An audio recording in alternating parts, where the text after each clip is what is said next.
ছোট মা, তুমি ঠাকুরের চিনি চুরি করে খাচ্ছ? বাবা আসো, তুমি বলে দেবো। খেলনা, তোকে আমি চোখ বেঁধে রাক্ষসের জঙ্গলে ছেড়ে দিয়ে আসবো, তুই আর ফিরেও আসতে পারবি না, তোর বাবাকেও বলতে পারবি না। জঙ্গলের গাছের পাতা ছিঁড়ে ছিঁড়ে ফেলে চিহ্ন রেখে যাই, তাহলে আমি ফিরে আসতে পারবো। আয় আয় মা, তুই থাক পড়ে এই জঙ্গলে, আমি চললাম। মা তুমি কোথায়? আমি তোর মা না, সৎ মা। কোথায় গেলে মা?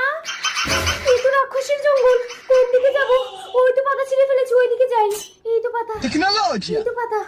এ কি, আমি কোন দিকে এলাম? আমিই তো জঙ্গলের পথ হারিয়ে ফেললাম।